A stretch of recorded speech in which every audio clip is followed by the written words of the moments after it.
What's going on in Utah, man? What's going on in Utah?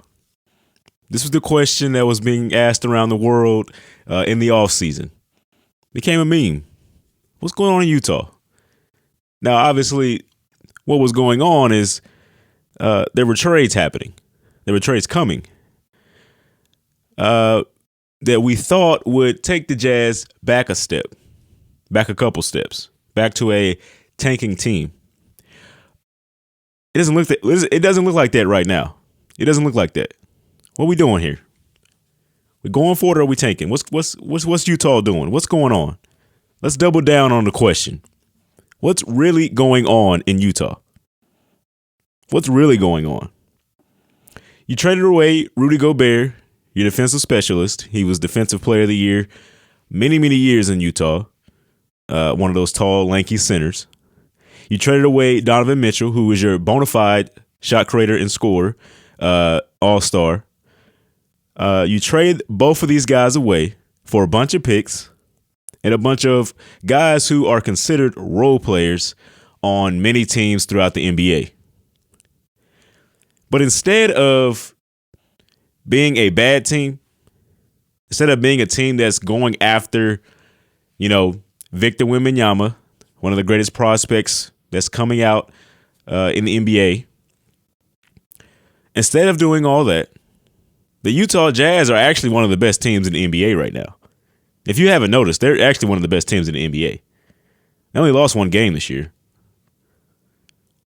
They only lost one game. And the team they lost to, they just beat. What's going on in Utah? We all just assumed they were tanking.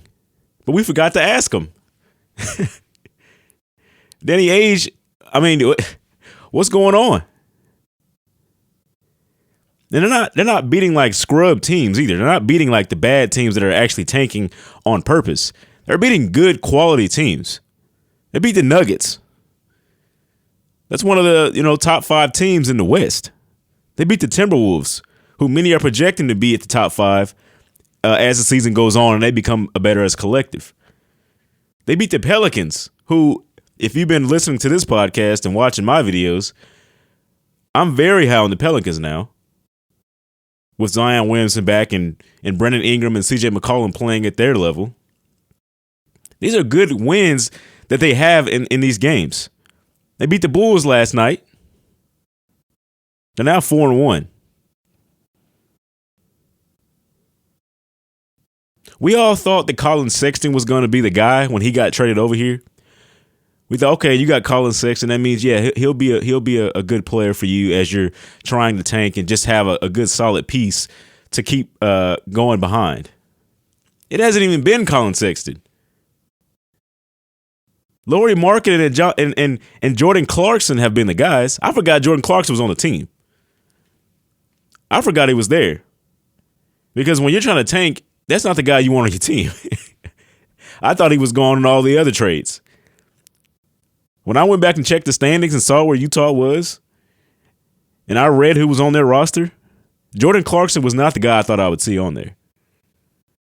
This guy was Sixth Man of the Year and has been one of the Sixth Man of the Year candidates for many, many years now.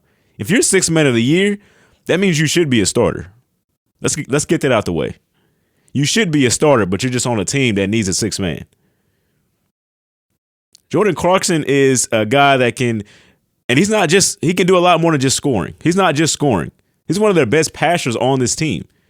You thought Kelly Olynyk would probably be their best passer coming into this season. Mike Conley, those guys. Jordan Clarkson is averaging 5.3 assists right now. He's their playmaker right now. And then on top of that, you got Lauri Markkanen in a trade who the Bulls gave up on, the Cavs gave up on. He's only 25 years old. When he's healthy, he's the guy. He's proven it. 21 points, 9 rebounds for him. That's what he's averaging right now.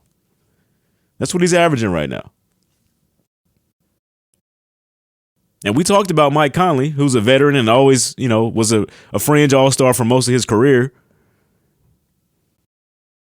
You got all these guys on the team. Colin Sexton as well. Jared Vanderbilt. Malik Beasley.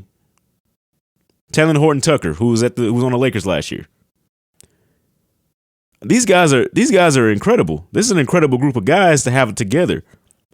Now, none of them stand out as an all-star when you first read the roster, but as a collective, they work out because they all want to share the ball. They all want to play defense. For the regular season, that's a big deal. That's a big deal if you want to win games in the regular season. As a team, they just got great leading scorers. We talked about Markkanen, his 21, 22 points. Clarkson's still giving you 18. Olynyk's giving you 13. Beasley, 12 points. Sexton, 10. Conley, 10. Vanderbilt, 9. Tucker, 8. I mean, you're getting a healthy scoring load from all these guys. You're getting a healthy scoring load. You just go down the list. I mean, what if you look at those numbers and didn't have those names there, you say, oh, that's a playoff team. That's a playoff team. If you didn't see the names of the players that were putting those numbers up, it's a playoff team. So why can't they? Why can't they do it? That's the question. But it just has to come down to, are they wanting to make the playoffs or are they wanting to tank? That's what it's going to come down to. They got to ask themselves, what do they want to do? Because they can make the playoffs if they play like this all year. They can do it. They can do it. They're top 6 in scoring this year. They're top 6 so far. So why couldn't they do it? I don't see why not. So what's going on in Utah? Which route do the fans want to go? Which route does the organization want to go? Are you in the Victor Wembanyama sweepstakes? Are you going after Scoot Henderson? Are you going after a lottery pick? Or are you going to continue winning as you've done through many, many years of your organization? Utah has always been good at basketball. Everybody has a few down years, and we remember those, but Utah, mainly as an organization, has been good at basketball. And at some point, I'm starting to think they don't even know how to lose. They don't even know how to tank. When's the last time Utah tanked? What's going on, man? Now, the schedule's going to get a little tougher going forward. The schedule's going to get a little tougher. I mean, they already beat quality playoff teams, but it's going to be even harder because they got a bunch of games on the road coming up, about 9, I think, on the road. But the Jazz, they're ready for the noise. Thanks for watching this video. If you made it this far, like and subscribe to my YouTube channel. Also, I have a podcast called Rip Jersey. Follow that, add it to your playlist, listen to it wherever you can. Thanks for watching again.